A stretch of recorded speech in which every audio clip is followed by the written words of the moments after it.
ভারতে প্রায় ৫ লক্ষ ওয়াকফ সম্পত্তি আছে। ৫ লক্ষ। বাংলাদেশেও আছে অনেক। ওয়াকফ সম্পত্তি কি জিনিস? মুসলমানেরা তাদের সম্পত্তি মসজিদের জন্যে, মাদ্রাসার জন্যে, এতিমখানার জন্যে, সরাইখানা মেহমানখানার জন্যে, নানা সেবামূলক কাজে মুসলমানেরা নিজের সম্পত্তি ওয়াকফ করেছেন আল্লাহর জন্যে। কিয়ামত পর্যন্ত সেই সম্পত্তি থাকবে এবং যেই কাজে ওয়াকফ করেছে সেই কাজে এই সম্পত্তি ব্যবহৃত হবে। মুসলমানদের সম্পত্তি। কিন্তু গত পরশুদিন রাত 2:19 গভীর রাতে ভারতের পার্লামেন্ট এই ওয়াকফ সম্পত্তি যে আইন আছে সে আইনটাকে সংশোধন করে এমন আইন পাশ করেছে যে আইনের ফলে এই ওয়াকফ সম্পত্তির মালিক আর মোতাওয়াল্লি থাকবে না, ওয়াকেফ থাকবে না, মুসলমান থাকবে না। এর মালিকানা চলে গেছে রাষ্ট্রের হাতে এবং রাষ্ট্র কমপক্ষে 4% হিন্দু দিয়া সেই ওয়াকফ স্টেটগুলো পরিচালনা করবে। অনেক কথা, আমি লম্বা কথায় যাব না, একটু বোঝার চেষ্টা করেন। সবচেয়ে মজার ব্যাপার কি জানেন? এই যে কদিন আগে আমাদের একটা রাজনৈতিক শক্তি, ইসলামী রাজনৈতিক শক্তির দরকার আছে না নাই? এই কথা তো স্পষ্ট। এখন যেহেতু দরকার আছে, সাকত সাহেব যদি একা রাস্তায় চলতে থাকে সেই শক্তি হয়ে যাবে। আমি যদি ভুল করে থাকি সংশোধন করার দায়িত্ব আপনাদের ওলামায়ে কেরামের, কিন্তু আমি যদি সঠিক পথে থাকি ওলামায়ে কেরামের দায়িত্ব হচ্ছে আমাকে সহযোগিতা করা। গত 16টা বছর আমি চাইলেও কোনো না কোনো বাজারে উঠে আমার নিলাম হয়ে যাইত, 2-4 টাকায় তো বিক্রি হইতে পারতাম। কিন্তু গত 16টা বছর 3-3 বার আমাকে জেলখানায় থাকতে হয়েছে। 3-3 বার, একবার না। আল্লামা মুফতি আমিন রহমাউল্লাহ যখন ছিলেন 2011 4 এপ্রিল হরতালের দিন আমাকে গ্রেফতার করে। আমি তখন 11তে বেশ কিছুদিন সরকারি মেহমানখানায় ছিলাম। এরপর আপনারা সবাই মিলিত আন্দোলন সংগ্রাম করলেন 13তে। 13 হেফাজতের আন্দোলনের পর আমি লম্বা সময় সরকারি মেহমানখানায় ছিলাম। এরপরে এবার 21-এ মোদি বিরোধী আন্দোলন যখন শুরু হলো, সবার আগে আমারই ধরছে, আপনি আসেন, মেহমানখানা প্রস্তুত। এবার ধরে তো আর ছাড়ে না, 2 বছর 2.5 বছর। এই যে এবারের ঈদটা ভিন্ন রকম একটা ঈদ ছিল। ভিন্ন রকম একটা ঈদ কেন ছিল? এবারের ঈদে আমরা সম্পূর্ণ মুক্ত ছিলাম। এর আগে আমি 3টা ঈদ কাটিয়েছি। 3টা রোজার ঈদ, ঈদুল ফিতর, সরকারি মেহমানখানায়। কথা তো অনেক, দেখেন আমি এত কথা আজকে বলতেও পারবো না।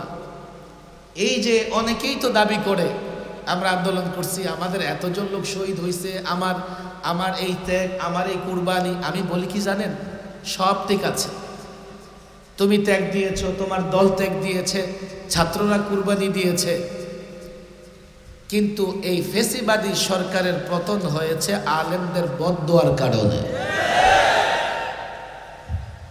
16 বছরে তো অনেকবার আন্দোলন হয়েছে। জেলখানায় আলেমদের সঙ্গে যে আচরণ করা হয়েছে,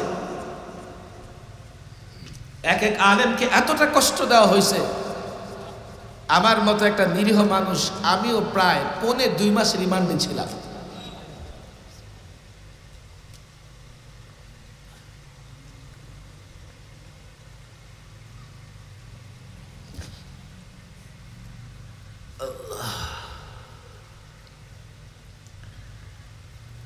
রিমান্ড থেকে আমাদেরকে যখন কারাগারে নেওয়া হয়, কারাগারের ভেতরে আলেমদের সঙ্গে যে বৈষম্যমূলক আচরণ করছে।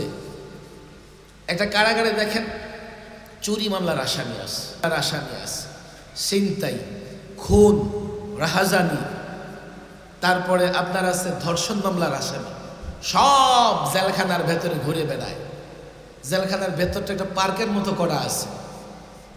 সেই জেলখানায় এক একজন আলেমকে ফাঁসির সেলে 24 ঘন্টা তালাবদ্ধ করে রাখত। দিনটা যেমনই কাটত, কালো মাওলানা মামুনুল হক সাহেবের সঙ্গে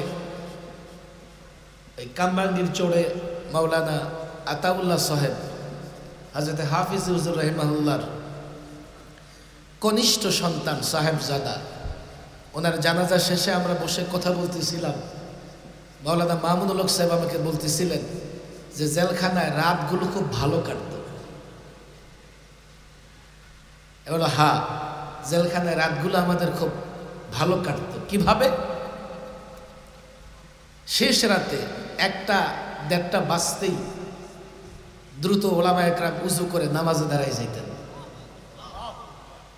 এক একজন দাঁড়ায়া তেলাওয়াত করতেছে আর কাঁদতেছে, কেউ রুকুতে পড়ে কাঁদতেছে, কেউ সিজদায় পড়ে কাঁদতেছে। এক একটা কামরা থেকে বাচ্চা পিটাইলে যে আওয়াজ হয়, এইভাবে এক এক আলেমের কামরা থেকে কান্নার আওয়াজ আসতেছে। 2.5 বছর 3 বছর আলেমরা এই ফাঁসির সেলে 24 ঘন্টা আবদ্ধ থেকে পরিবার থেকে বিচ্ছিন্ন, এমনকি অনেকে আইনজীবী থেকে বিচ্ছিন্ন, অনেকে জেলখানায় তার সন্তান মারা গেছে খবরটা পর্যন্ত তারা দেওয়া হয় নাই। আমার বাবার ইন্তেকাল হয়ে গেছে, আমি জেলে, আমাকে লাশের মতো করে গাড়িতে করে জানাজায় আনা হয়েছে, তাও মধ্যরাতে। যা খুশি তাই করেছে আলেমদের সঙ্গে।